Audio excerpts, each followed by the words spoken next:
Du coup, bonjour à toutes et à tous pour ce premier live Twitch Utip. On est très heureux de vous accueillir. Je vais tout de suite laisser la parole à Stan qui va vous expliquer un petit peu de quoi on va parler ce soir. Ouais, le premier live Twitch Utip slash CalArt. Parce que du coup, pour le premier live Utip, on va parler de CalArt, qui est la plateforme qu'on vient de lancer mercredi dernier. Je pense que de toute façon, vous la connaissez tous a priori si vous êtes là. On a eu pas mal de retours, pas mal de questions. Et on s'était dit que le format live pouvait être sympa, de voir comment ça pouvait interagir autour du sujet. Je pense qu'on a vraiment essayé d'aborder le sujet du NFT, pour dire les 3 lettres sataniques, d'une autre façon que ce qu'on a vu jusqu'à présent sur Internet. Et on trouvait que le format live, un peu des questions-réponses comme ça, pouvait apporter notre sincérité et notre authenticité aussi là-dessus. Je pense que d'abord, je vais représenter un peu rapidement la genèse de CalArt. Pourquoi on en est arrivé à faire une plateforme de NFT alors que, a priori, rien ne nous y pousse. Pourquoi on pense que c'est une bonne solution pour l'avenir. Et puis après, on va essayer de voir un peu les questions que vous avez, voir comment on les aborde. Du coup, en gros, pour reprendre la genèse de CalArt, au printemps, un peu comme tout le monde, on est tombé sur toutes les news NFT dans tous les sens. Ouais, les NFT c'est génial, ouais, les NFT ça vaut des millions. Et on a essayé de comprendre un peu ce qui se passait là-dedans. Euh, Au début, on était franchement très dubitatif. On, on a vu comme tous l'idée de la bulle spéculative et pas grand-chose d'autre. On a vu aussi des plateformes qui se sont lancées sur la création de crypto-monnaies pour les créateurs, euh, la vente de parts de créateurs. Tout ça, c'était des idées qui nous paraissent assez éloignées de la création à proprement parler et de la démarche artistique à proprement parler. Et après, en fait, on a quand même un peu creusé le sujet, on a essayé de réfléchir sur comment est-ce que les NFT ont un lien avec les créateurs. Et assez naturellement, en fait, on s'est dit que jusqu'à présent, ce que font les créateurs, c'est créer du contenu, évidemment, de le créer sur les réseaux sociaux en particulier, pas uniquement, mais en partie, entre autres. Et, euh, et qu'en fait, à ce titre-là, ce qui était créé sur les réseaux sociaux était unique. Et littéralement,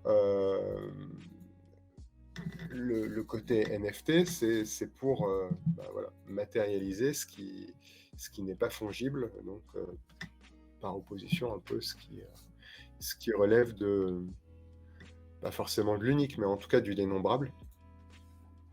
Et le contenu qui est présent sur les réseaux sociaux, euh, bah, pour les réseaux sociaux, en tout cas, il est unique. Un post Twitter, un post Instagram, un post Facebook, une vidéo YouTube, tout ça, c'est du contenu qui est unique, qui ne peut pas se démembrer et qui ne peut pas se mélanger. Et en plus, il est issu d'une démarche artistique, tout comme on dirait un réalisateur, on lui dirait ta dernière vidéo elle est géniale, je l'ai vue au cinéma. Un vidéaste du web, le, on va lui dire ta dernière vidéo, je l'ai vue sur YouTube, elle est géniale. Sauf que un réalisateur, un peintre, un dessinateur, on peut leur, on peut leur acheter quelque chose, on va plus ou moins avoir quelque chose de tangible à la fin. Pour un réalisateur, c'est déjà assez numérique en réalité, mais pour un illustrateur, pour un peintre, on va obtenir un dessin sur un papier. Et pour autant, leur démarche, la création de ces gens-là se fait de plus en plus de manière numérique. Ce qu'on voit sur Instagram, par exemple, dans leur cas, est de plus en plus fait sur une tablette graphique ou sur sur directement un ordinateur ou sur un iPad. La création se fait directement de manière numérique et il y a de moins en moins de raisons, en fait, pour passer par des supports physiques. Il y a l'attrait de la propriété, physique en tant que telle et quand on possède un objet, on en a une certaine satisfaction. Mais en réalité, qui est-ce qu'il y a vraiment besoin de posséder physiquement un objet pour être, heureux de le posséder? Heu, je ne crois pas et c'est un peu là-dessus qu'on a essayé d'avancer. C'est un peu en partant de ces éléments-là qu'on a essayé d'avancer.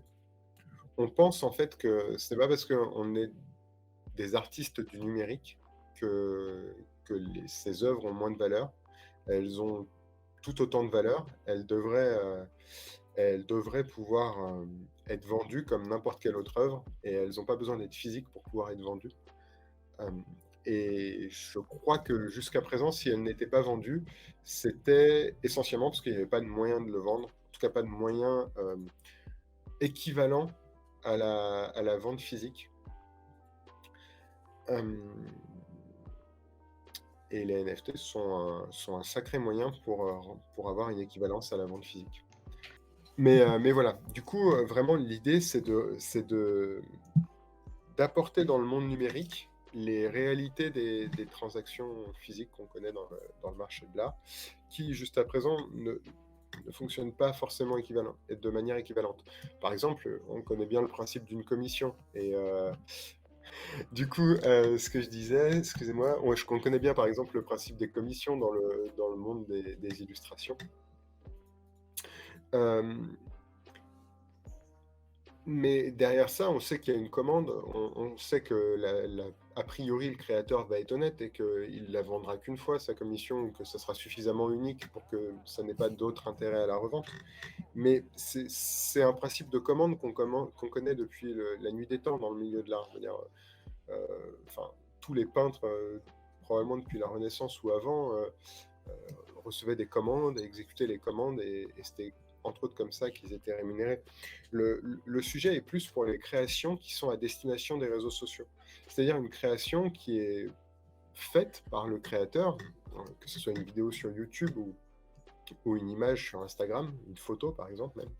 Pour moi, les plateformes de contenu et les réseaux sociaux sont des sortes de grands musées à ciel ouvert que l'on paye en regardant de la pub pour ces plateformes, mais au final très peu pour les créateurs. Et donc en fait, jusqu'à présent, les créateurs de contenu ont mis leurs œuvres sur les réseaux sociaux, mais n'en retirent aucun bénéfice, si ce n'est la fameuse visibilité. On peut essayer de se dire que oui, la création sur Internet ne devrait fonctionner que par le don.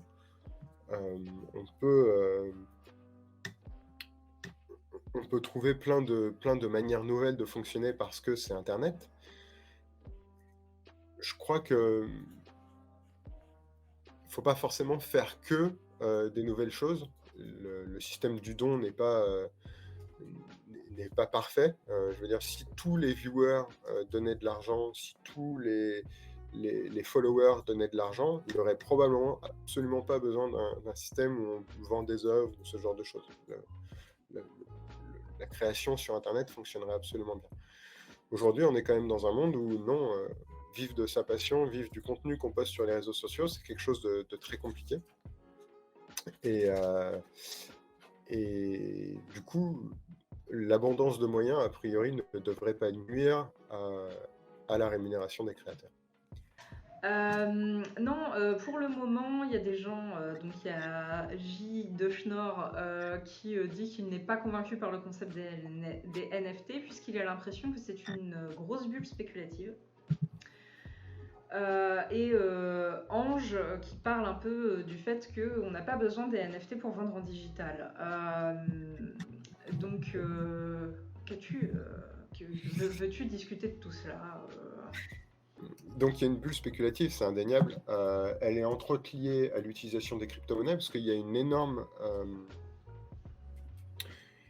il y a beaucoup de crypto-monnaies en fait. Et il faut bien que les gens en fassent quelque chose. C'est pas c'est bien, il y a plein de gens qui ont probablement des Ethers ou des Matic ou des Bitcoins et qui savent pas quoi en faire.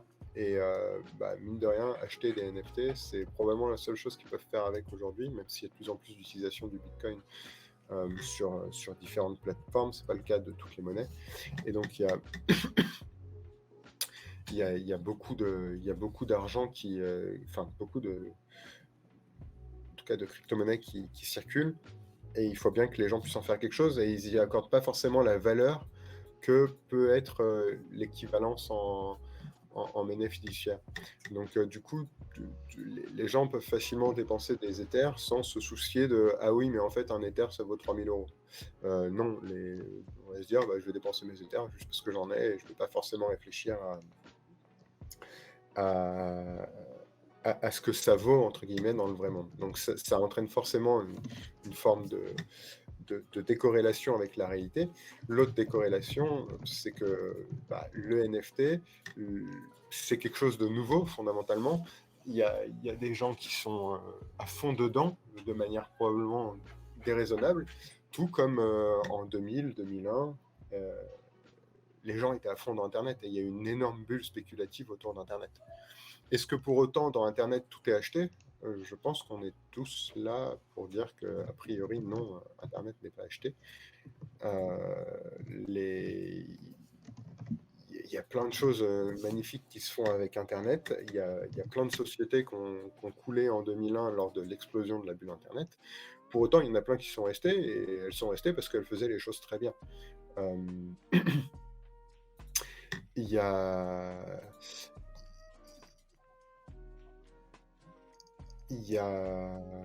Excusez-moi, je lis le chat en même temps. Donc, il y a une bulle. C'est pas parce qu'il y a une bulle que tout est mauvais dedans.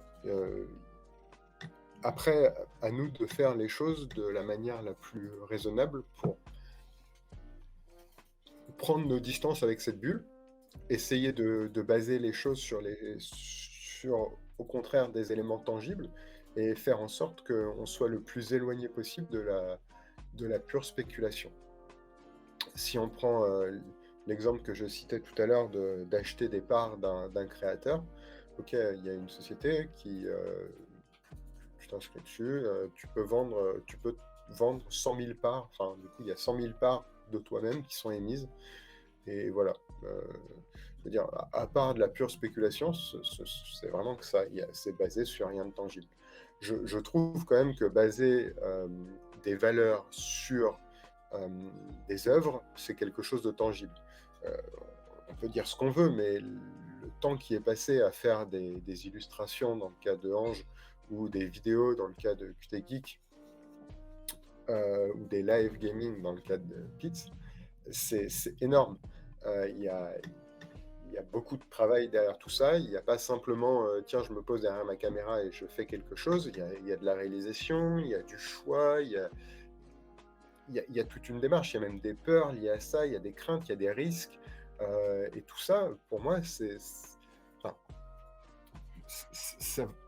aujourd'hui, dans le monde dans lequel on est, ça vaut quelque chose. Et quand on aime le créateur et qu'on a envie de le soutenir, acheter ses œuvres, ça peut faire partie de ce qu'on peut faire pour lui. Ça ne veut pas dire qu'il faut faire que ça, mais autant que le don, ça peut en faire partie. Donc par rapport à la réalité des œuvres, même si elles sont numériques, je trouve que le travail de création est là et indéniable. Et à ça, on peut y associer une certaine valeur. Autre point, on a choisi de faire CalArt en dehors des crypto-monnaies. On aurait très bien pu nous créer notre propre crypto-monnaie et dire que ce qui allait s'acheter sur CalArt allait être basé sur notre crypto-monnaie, et du coup renforcer encore plus la spéculation. Parce que du coup, en plus de la spéculation liée au système d'NFT, il y aurait la spéculation liée à notre crypto-monnaie. On a choisi aussi de se détacher de ça, et en fait d'avoir des transactions qui sont uniquement basées sur les euros et les dollars, pour être sur des valeurs connues de tous et admises de tous par nos sociétés. Ange, du coup, ouais, tu disais qu'on peut se passer du NFT pour vendre un truc digital. Alors déjà, j'essaye absolument de bannir le mot digital de mon vocabulaire, parce que digital en français, à part le doigt, c'est pas grand-chose. Euh, mais, euh, mais du coup, oui, vendre des trucs numériques, on peut le faire sur Utip aujourd'hui. Il n'y a pas de souci. On peut vendre des PDF sur Utip, on peut vendre des images sur Utip. On a un shop numérique pour ça. Je veux dire, quand on a fait le shop en 2018, il n'y avait pas beaucoup de monde qui faisait un shop numérique comme on en fait. On est conscient que la création numérique passe par, par la vente de biens numériques. Donc, il y a des PDF qui sont vendus tous les jours, il y a des fonds d'écran qui sont vendus tous les jours. Et en plus, on l'a fait au prix libre. Donc, c'est-à-dire que même il y a des produits qui sont vendus, du coup, entre guillemets, pour 0 €. Et il n'y a vraiment pas de... on est vraiment conscient du côté vente numérique qui existe déjà. Le but du NFT, c'est de ramener une forme d'authenticité à l'œuvre première, une forme d'unicité. Euh, et, euh, et en fait, avoir un peu un équivalent si on prend par exemple dans le monde de l'édition, un écrivain à l'époque écrivait avec son stylo son livre ou tapait à la machine. Ces documents-là, en fait, ont disparu. Alors, j'ai découvert que ça s'appelait un tapuscrit, moi ce que j'appelais un manuscrit, mais du coup, le tapuscrit pourrait avoir une valeur. Si aujourd'hui je vous parle du manuscrit du Marquis de Sade qui a été racheté plusieurs millions d'euros par l'État français, il avait il a une valeur parce qu'il est authentique, parce qu'il est unique, parce qu'il traverse les âges et qu'il a une histoire.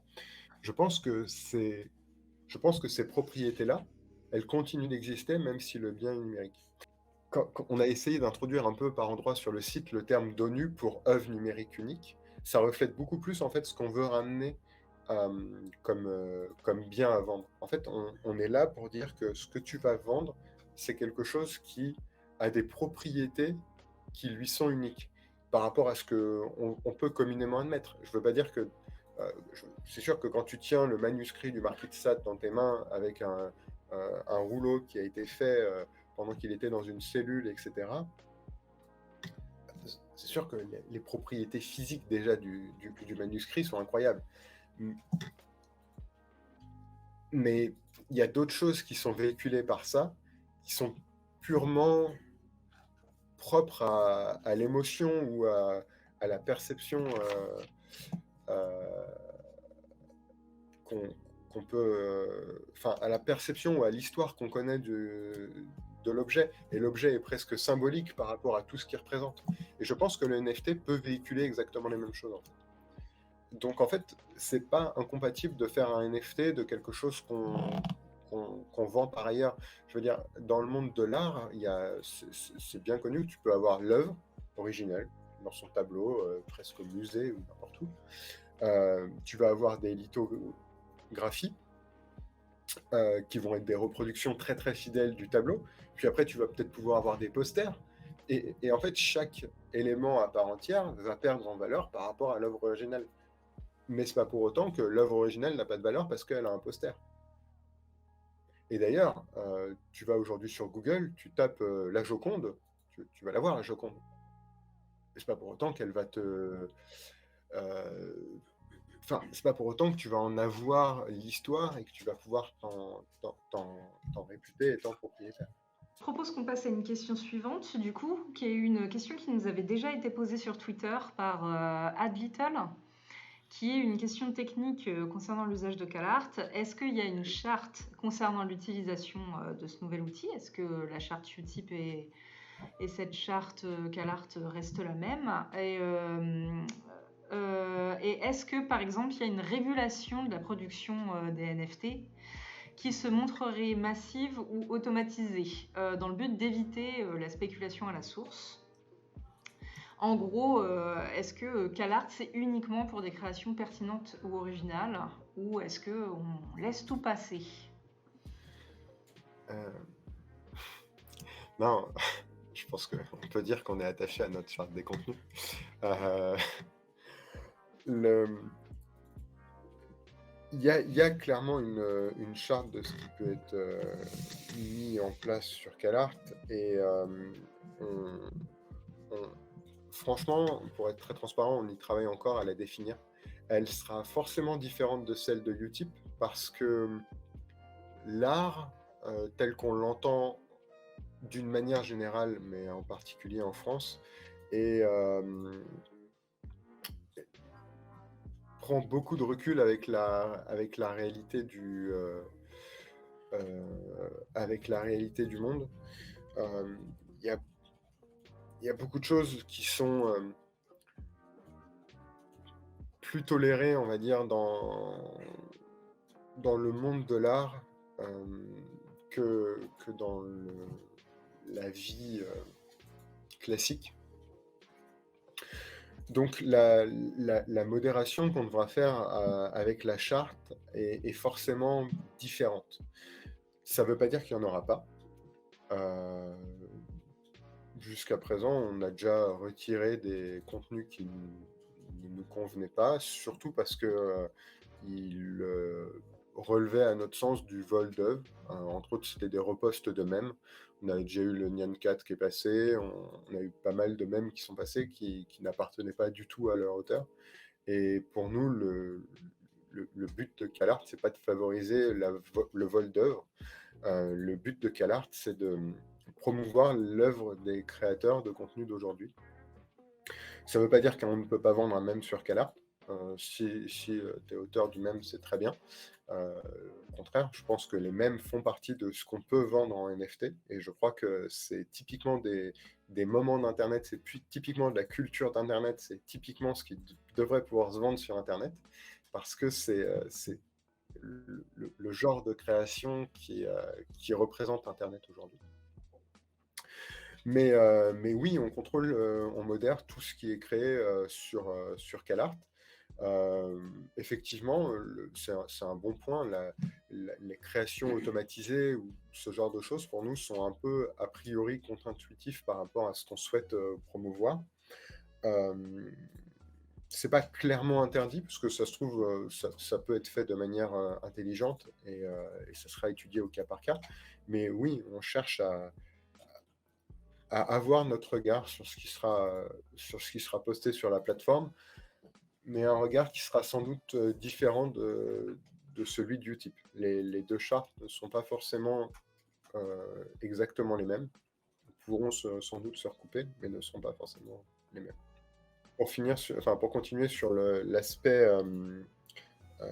automatisation des posts, etc., je pense qu'effectivement, il y a un truc qu'on voit beaucoup en NFT qui est pour moi...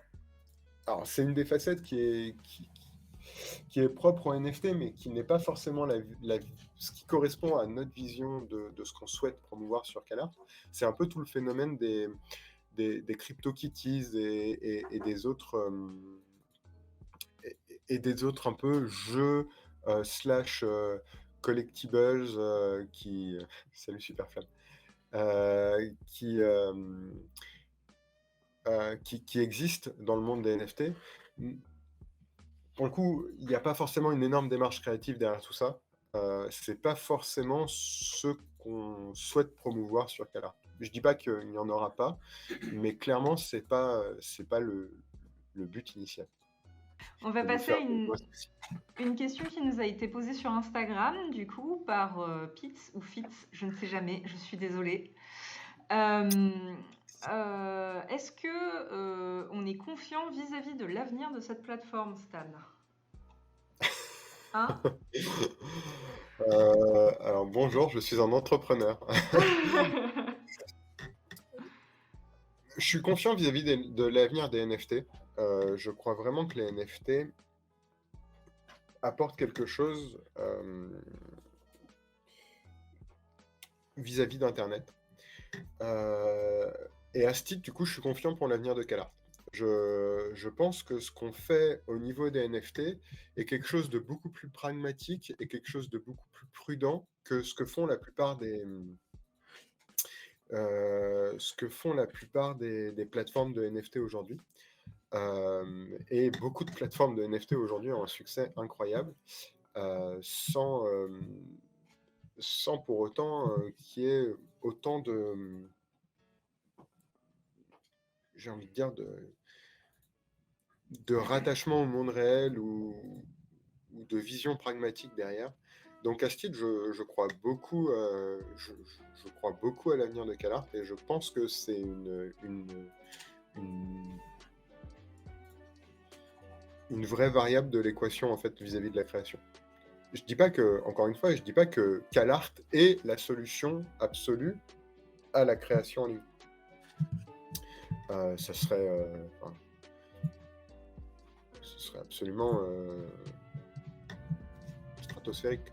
Je pense néanmoins que CalArt peut faire partie d'une solution générale et donner un moyen supplémentaire aux créateurs de vivre de leur passion. Et puisqu'on parle d'ange, autant poser une question d'ange. Comme ça, tout se suit, les transitions sont parfaites. Et sa question est la suivante. Un ONU vendu sur CalArt pourrait très bien être volé, du moins l'image, la vidéo, le tweet ou autre chose qui compose cet ONU, et vendu sur une autre plateforme de NFT à l'étranger.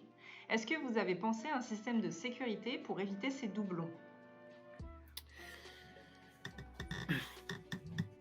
Alors, oui, c'est possible, mais je veux dire, ça n'a pas attendu CalArt pour que ça se produise. À partir du moment où tu vas mettre du contenu sur Internet, tu t'exposes au fait qu'il soit volé. Si Geoffrey Superflamme est toujours là dans la salle, il sera à même de témoigner que son contenu peut être volé alors qu'il n'a jamais utilisé la plateforme jusqu'à présent.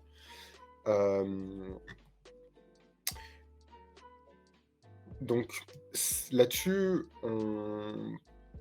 enfin, je veux dire, il n'y a pas de révolution par rapport à ce qui se passe. On n'est qu'une nouvelle plateforme dans l'échiquier. Ceci dit, il faut effectivement réfléchir à comment on peut protéger les créateurs vis-à-vis de ce vol d'œuvre, comment on peut protéger les créateurs sur toutes les plateformes. C'est une vraie question. Entre autres, par exemple, TikTok n'a pas d'API, donc on ne peut pas du tout aller voir le contenu qui est posté sur ces plateformes. Mais après, on pourrait très bien imaginer qu'à partir du moment où un contenu est mis sur la blockchain, il est réputé comme étant unique et il fait foi d'authenticité comme étant le premier endroit et il a une signature qui est unique. Et donc, on pourrait aller soit parcourir d'autres blockchains pour trouver des contenus équivalents, enfin des signatures similaires, soit juste prouver que vu que c'est dans notre blockchain depuis telle date, bah, c'est bien le créateur qui est le premier à avoir mis en ligne ce contenu.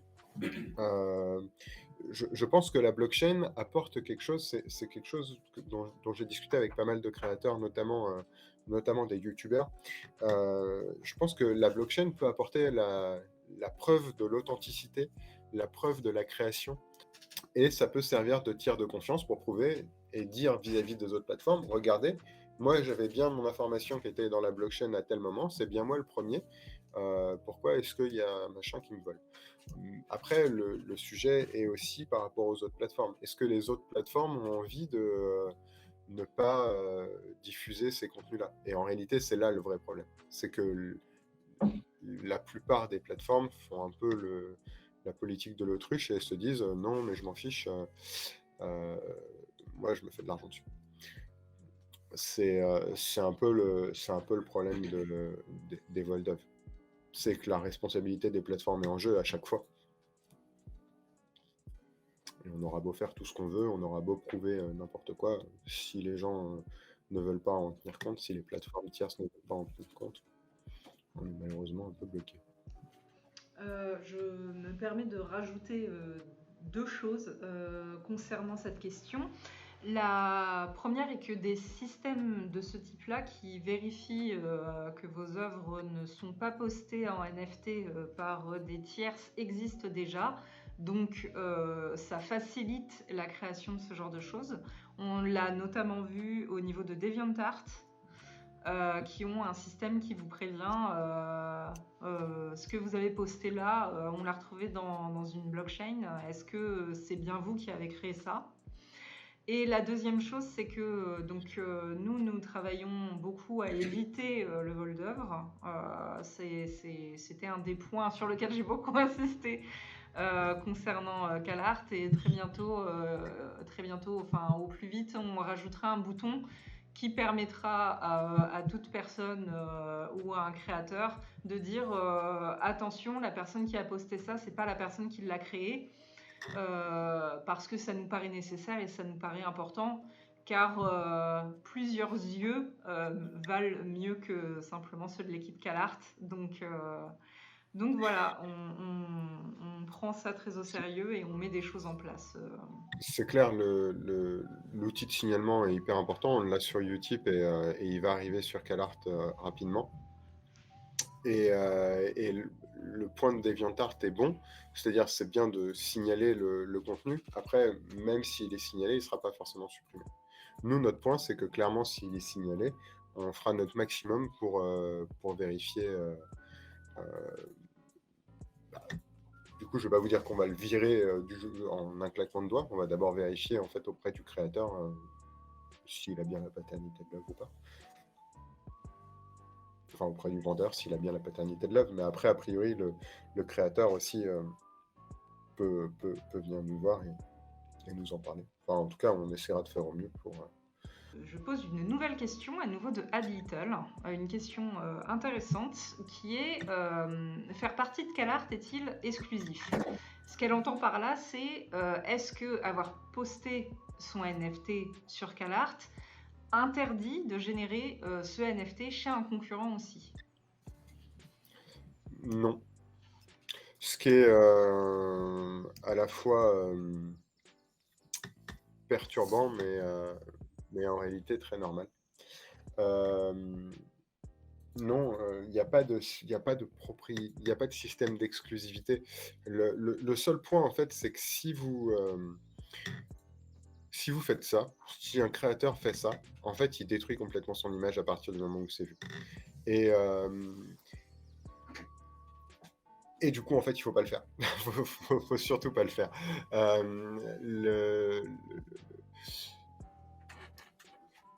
Enfin, ça, pour le coup, on en revient à des choses qui sont assez communes dans le monde classique réel. Je veux dire, vous allez pouvoir faire semblant de... Enfin, par exemple, si un jour vous vendez, on vous fait une commande pour...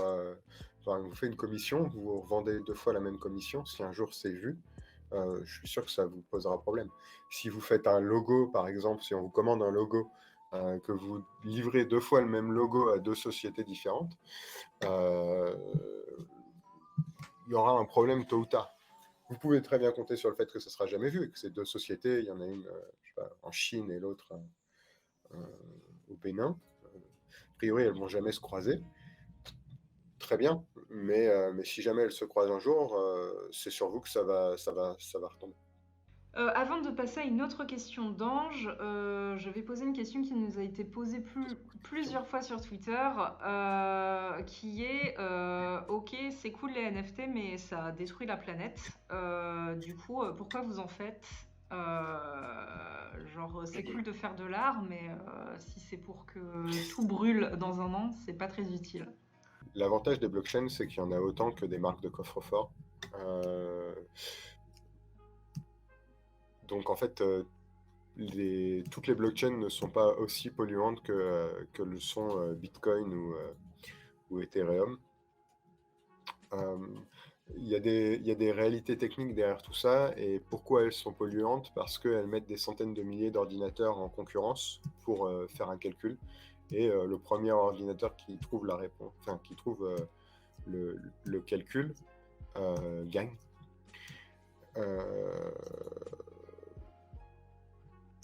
La blockchain qu'on a choisie ne fonctionne pas comme ça. L'idée, en fait, c'est que juste, je vais éviter de rentrer trop dans les détails techniques parce qu'en plus, je risque de me prendre les pieds dans le tapis parce qu'il y a enfin, c'est des concepts qui sont un peu sensibles et très pointus. Mais pour simplifier, en fait, pourquoi l'idée, c'est pour que la blockchain soit la plus sûre possible, il faut que la personne qui écrive un bloc dans la chaîne ne soit pas prédéterminée, ou en tout cas soit relativement aléatoire et enfin le plus aléatoire possible. Le fait de ne pas pouvoir prédéterminer qui va écrire dans la chaîne permet en fait de s'assurer de la cohérence des blocs, entre autres, en plein d'autres, mais entre autres. La formule la plus connue qui a été utilisée à ce niveau-là, c'est de dire que, en fait, il y a plein d'ordinateurs qui peuvent écrire ce bloc et il faut juste trouver le calcul qui permet d'arriver à un résultat inférieur à un chiffre donné. Et c'est le premier ordinateur qui trouve le calcul qui a gagné. Il a gagné le droit de créer ce bloc, donc il a gagné le droit d'être rémunéré pour faire ce bloc, donc il gagne de l'argent. Le problème, c'est qu'en fait, de plus en plus de gens veulent gagner de l'argent, juste en faisant tourner leur ordinateur. Mais du coup, je me suis perdu. Je parlais de... Voilà, donc tous les ordinateurs, enfin, de plus en plus de gens veulent gagner de l'argent sans rien faire, juste en laissant leur ordinateur faire des calculs. Donc, de plus en plus d'ordinateurs calculent pour rien, parce que il n'y a qu'un seul gagnant. Donc, forcément, si jamais il n'y en a que deux, c'est 1 sur 2. Et si jamais il y en a 100 000, il y a 99 999 perdants. Donc, 99 999 ordinateurs qui vont consommer de l'énergie pour rien. Donc, c'est très polluant. L'idée, nous, c'est que sur la blockchain qu'on utilise, qui s'appelle Polygon, la méthode pour déterminer le futur, le futur créateur de blocs, donc le futur mineur, n'est pas basé sur cette méthode-là, c'est basé sur une autre méthode qui s'appelle le Proof of Stake. Le Proof of Stake, lui, veut que on stake, on immobilise, je ne connais pas forcément la traduction, de l'argent, et en fait on donne sa confiance à un valideur en lui déléguant de l'argent, et en fonction de l'argent qu'on a, on a plus ou moins de chances de l'argent qu'on représente, on a plus ou moins de chances de créer un bloc. Et en fait,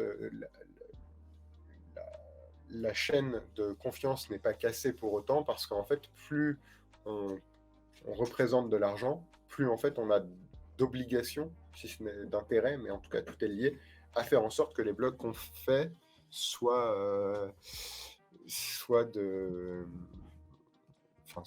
authentiques, soient vrais. Mais je suis pas ultra au taquet, pour être très franc avec vous, sur la vulgarisation du proof of stake et pourquoi le proof of stake est tout aussi sûr que le proof of work.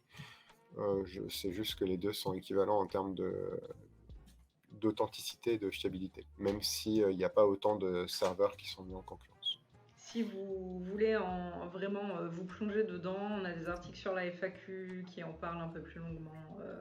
Du coup, nous avions une autre question d'Ange qui se demandait la chose suivante. Si mon NFT n'est pas vendu une fois l'enchère terminée, que se passe-t-il ? Est-ce que dans le futur, on pourrait proposer un prix fixe sans limite de temps au lieu d'une enchère ?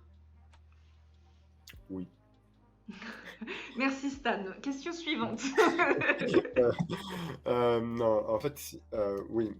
On a choisi le mode d'enchère comme première étape parce que c'est ce qui reflète le plus aujourd'hui la vente d'œuvres telles qu'on les connaît dans les salles d'enchères. C'est aussi une façon de remettre la responsabilité sur les acheteurs de la valeur de l'œuvre. C'est extrêmement difficile aujourd'hui pour un vendeur de dire mon œuvre elle vaut 1 euro, 5 euros, 10 euros, 50 euros, 100 euros, 2000 euros. Tous les chiffres, à mon avis, sont vrais. Ils pourraient tous être valables. On pourrait très bien leur trouver des justifications à chacun d'entre eux. Peut-être pas pour le 1 euro, mais on s'est dit que le mode d'enchère, c'était un des moyens les plus simples pour remettre sur l'acheteur la responsabilité du prix et en fait déterminer le prix auquel les gens acceptent d'acheter. Néanmoins, il est très probable qu'on offre un système de vente directe à un moment donné avec les mêmes technos de NFT. Je n'ai pas de problème particulier là-dessus. Ça va vraiment dépendre des besoins qui vont se faire sentir autour de la plateforme. Autre point que tu as abordé, Ange, si il se passe rien, il se passe rien. Tu reçois un mail comme quoi il s'est rien passé et on te dit recommence. Non, en fait, normalement, bon, s'il se passe rien, a priori, c'est que je pense qu'il faut réfléchir à pourquoi il s'est rien passé.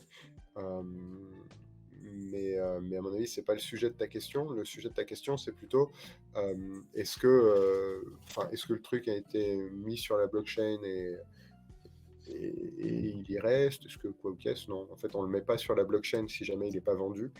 Et il y a il y aura eu des coûts d'infrastructure pour nous, mais c'est le jeu. Tu payes rien, tu perds pas d'argent, etc. Et par contre, je pense que ça veut dire quand même qu'il faut réfléchir à pourquoi ça ne s'est pas vendu. Est-ce que tu n'en as pas suffisamment parlé à ta communauté, ou est-ce que les termes utilisés n'étaient pas les bons, etc. Nous, au fur et à mesure du temps, on est conscient qu'il va falloir aussi apporter de la pédagogie autour de tout ça. C'est fondamentalement nouveau. Ça fait quelques mois qu'on en entend parler de manière un peu brute dans les médias. Il y a aussi des usages qui doivent se mettre en place et il faut utiliser les bons mots, réussir à véhiculer un peu tout ce qui se cache derrière ce NFT. Aujourd'hui, les descriptions sont plutôt courtes. On pourrait avoir tendance à penser qu'en fait, il faut au contraire que les descriptions soient plutôt longues pour expliquer la démarche autour de l'œuvre, expliquer même peut-être les techniques, voir ce qu'il faudra mettre tout autour pour que en fait, les gens soient conscients du travail qui a été nécessaire pour faire ce dessin dans ton cas, ou cette vidéo, etc. Une question de QTG qui a été posée même tout court au début du live et que je n'avais pas oublié mais que je vais garder pour plus tard. D'après les premiers retours et les infos que vous avez sur les ONU, est-ce que les gens ont l'air plus enclins à donner des sous de cette manière?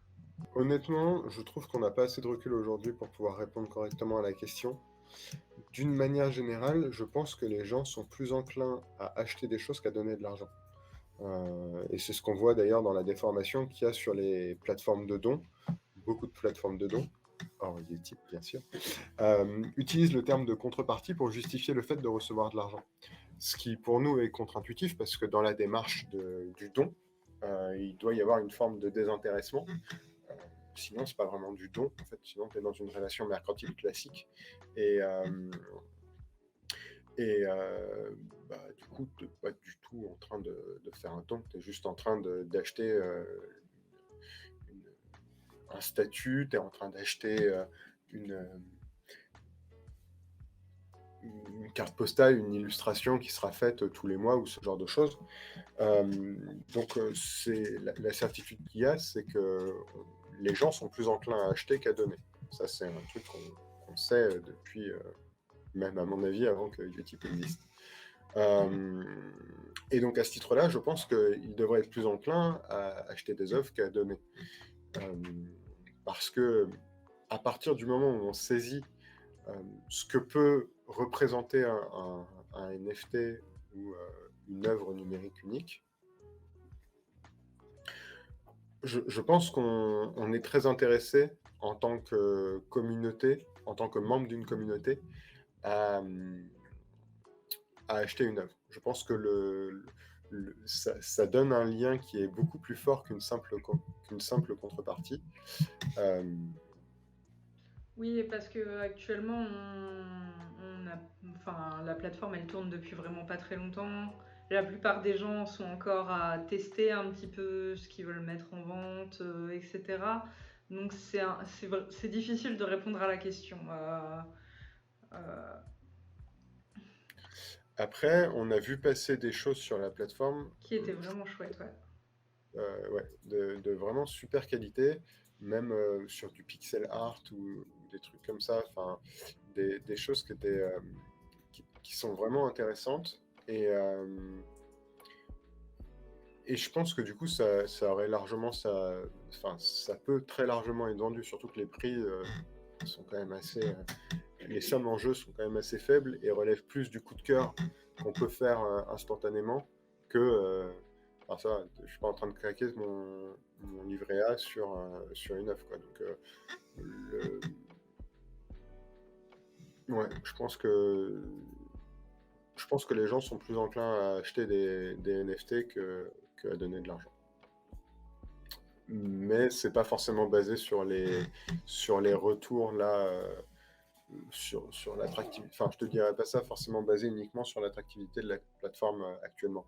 Je dirais ça plus d'une manière générale dans l'approche et dans la compréhension qu'on a de la création sur Internet. Faut encore les convaincre que les NFT, c'est pas de la spéculation ou de la pollution. Oui, c'est vrai, c'est le travail qui est en cours. Oui, mais faut les convaincre, mais après, en même temps, le problème, c'est que, enfin, pour être très franc, nous, on a toute une campagne de relations presse qui est en cours, parce qu'aujourd'hui, dans les médias, le seul truc qui a été dit, c'est la blockchain, c'est polluant et c'est de la spéculation. Et ce que disait notre ami Tilleul tout à l'heure, j'ai oublié son pseudo J. Dochner, il, euh, il, enfin, il a raison. L'image qu'on a autour des NFT aujourd'hui, c'est de la spéculation, c'est polluant. La seule raison pour laquelle c'est ça, c'est que bah, jusqu'à présent, les plateformes ont fait ça comme des bourrins et qu'ils n'ont pas essayé d'adapter un système par rapport à un besoin des créateurs. Ils ont juste trouvé une fonctionnalité technique qui est cool, qui est à mon avis, comme je disais tout à l'heure pour Pete, un truc dans lequel je crois dans le futur. Et, euh, et ils l'ont posé là en disant, allez-y, faites-en un truc. Bah, il y a des gens qui en ont fait un truc. Est-ce que c'est la meilleure façon de faire? Je ne pense pas. Je pense qu'on peut faire du NFT tout en étant raisonnable d'un point de vue consommation d'électricité et raisonnable d'un point de vue utilisation des crypto-monnaies, etc. La- les enjeux techniques, pour moi, les solutions techniques ne doivent être que des moyens pour répondre à des problèmes qui existent et ça ne doit pas être l'inverse. Enfin, là, c'est plutôt le NFT créerait des problèmes écologiques, on n'a pas besoin de ça, quoi. Il y a des manières de faire où on ne fait pas de la spéculation et où on ne fait pas de la pollution particulière. Et j'ai un peu la volonté de croire que notre façon de faire les NFT est vraiment différente de ce que font les autres plateformes. Parce qu'on l'utilise simplement comme un outil technologique et pas comme un outil financier. Je veux dire, je me suis pris un peu. Ouais, je vais chanter, je vais chanter. Euh, mais je me suis pris un peu la tête sur Twitter avec quelques personnes qui, euh, qui en fait jugent le NFT euh, juste en lisant ces trois lettres. Il y a des gens qui ont les yeux qui saignent à partir du moment où ils voient ces trois lettres. Et, d'une part, je peux comprendre parce qu'il y a des choses qui font saigner les yeux dans ce qu'on a vu en termes de NFT. D'autre part, je pense qu'il faut juste laisser l'opportunité de bien faire les choses sur un outil qui est aussi jeune. Il est probable même que nous fassions des erreurs. Je ne dirais pas que tout ce qu'on fait est incroyable et génial et je ne vais pas vous dire c'est amazing. Je pense qu'on va faire des erreurs sur le sujet. Après, le but, c'est de. Et le but, en fait, c'est c'est de coller à un problème qui est que les créateurs de contenu aujourd'hui postent du contenu sur les réseaux sociaux sans en avoir juste un minimum de retour financier. Et pour moi, CalArt peut vraiment répondre à ce sujet-là. Et je le fais en toute sincérité. Je veux dire, ok, j'ai de l'argent à gagner dans l'histoire, mais pas uniquement. Enfin, je veux dire, notre commission n'est pas si élevée que ça. C'est pas que ça le but. C'est juste réellement, il y a vraiment quelque chose à faire pour les créateurs autour des NFT. Et c'est la démarche qu'on a avec Utip depuis le début, de se mettre du côté des créateurs et de se poser la question de qu'est-ce qu'il faut faire pour que les créateurs puissent vivre de leur passion. Et je crois que CalArt peut y contribuer. Donc En plus, Colo j'aurai pose au fur et à mesure. deux questions qui vont de pair. La première étant, avez-vous un seuil pour déterminer si oui ou non la plateforme CalArt va continuer d'exister? Et que se passerait-il pour les œuvres dans la blockchain si par malheur, coup du sort, la plateforme CalArt devait cesser d'exister? Et bien ça, justement, c'est la magie de la blockchain, surtout pour la deuxième question. La première question est pertinente, mais non, honnêtement, je n'ai pas fixé d'objectif. Pour être très franc, on s'attendait même, on s'était dit entre nous qu'il ne pouvait y avoir 0 NFT à la fin de la semaine dernière. Il se trouve qu'il y en a eu quelque chose comme 50 ou 60, et que là on est à plus d'une grosse centaine. Donc il y a des NFT qui sont créés, donc ça nous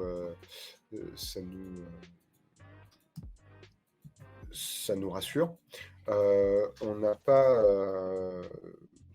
de limite à proprement parler concernant CalArt.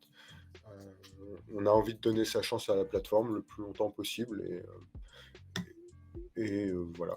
Pour l'instant, je n'ai vraiment pas de point particulier. Et ça n'empêche, ça enchaîne très bien sur la deuxième, sur le deuxième point. Si jamais on devait arrêter CalArt dans un mois, chose qui n'est pas prévue, mais admettons, ce qui est sur la blockchain, en fait, est sur la blockchain. Et on a essayé de faire les choses au mieux pour s'assurer qu'en fait, ce qui est sur la blockchain reste de manière... Enfin, en fait, comment dire correctement? Le but d'une blockchain, en fait, c'est que l'information soit décentralisée. Donc, entre autres, que ça ne repose pas sur nos épaules. Donc, tant que la blockchain continue d'exister, ce qui est a priori le cas sans aucun problème pour Polygon, parce que c'est une des blockchains les plus utilisées du marché, les informations qui sont stockées dessus continueront d'exister, en dehors de la réalité de CalArt. C'est pas des informations qui sont chez nous, c'est des informations en fait qui sont sur un réseau tiers qui est public. Et demain, en fait, si je vais dire n'importe quoi, YouTube veut lancer un viewer de la blockchain de CalArt, ils peuvent. Il n'y a pas de problème, il n'y a aucune contrainte technique qui les empêche de le faire. Et donc, il n'y a pas de... ce qui est sur la blockchain continuera de vivre quoi que CalArt devienne. Tout à fait. Il y avait une autre question de Ableton.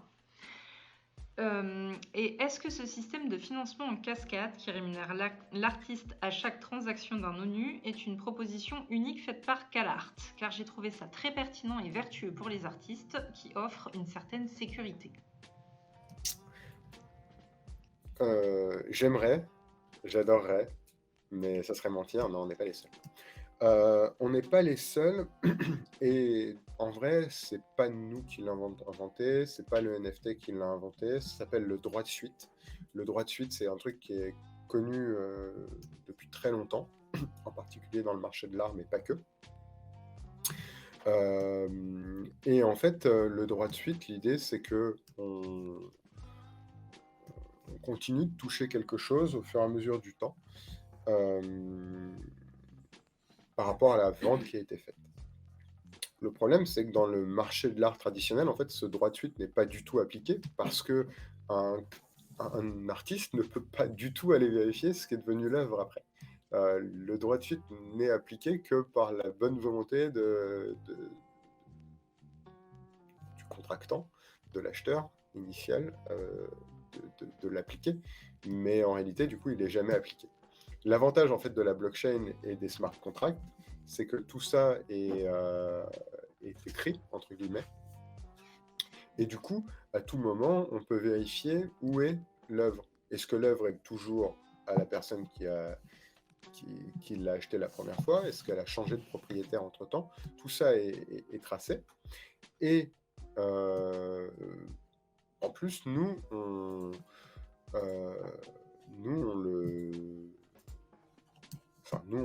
s'en assure en tout cas. En tant que prestataire, nous, on s'assure qu'au moment où l'argent est touché, on continue de le reverser au créateur. Donc, dans le scénario où CalArt est toujours présent, c'est nous qui nous assurons de ça. Très bien.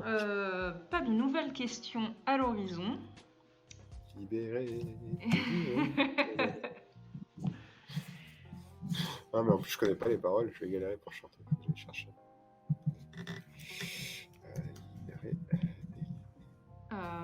Eh bien, si vous n'avez pas d'autres questions, je pense qu'on va pouvoir clôturer ce live. Ce tout premier live. C'est un réussite quand même. Bah oui, écoute, ça n'a pas explosé, je suis plutôt fière de moi. Ouais. Merci à vous tous. T'aurais dû passer à Frames, hein. On t'aurait vu et tu nous aurais entendu à Frames si t'étais là. Merci à vous tous, merci pour vos questions, merci pour votre bienveillance et votre gentillesse. N'hésitez pas, si une question vous vient à l'esprit à la suite de ce live, nous avons nos mails, nos DM Twitter qui sont ouverts, nous avons des Discord, on peut à peu près nous trouver partout. On est censé avoir un Twitter CalArt. Mais nous n'y avons pas accès pour le moment. Twitter ne veut pas. En fait, Twitter nous demande la double authentification et Twitter ne veut pas nous envoyer de SMS. Donc, du coup, on ne peut pas avoir accès à notre compte CalArt. Vous pouvez donc lancer le hashtag un Twitter pour CalArt qui nous permettra de récupérer le compte Twitter.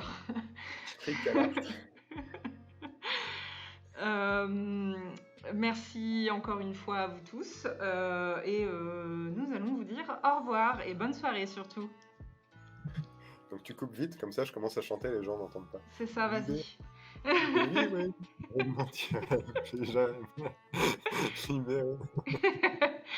Allez, je coupe.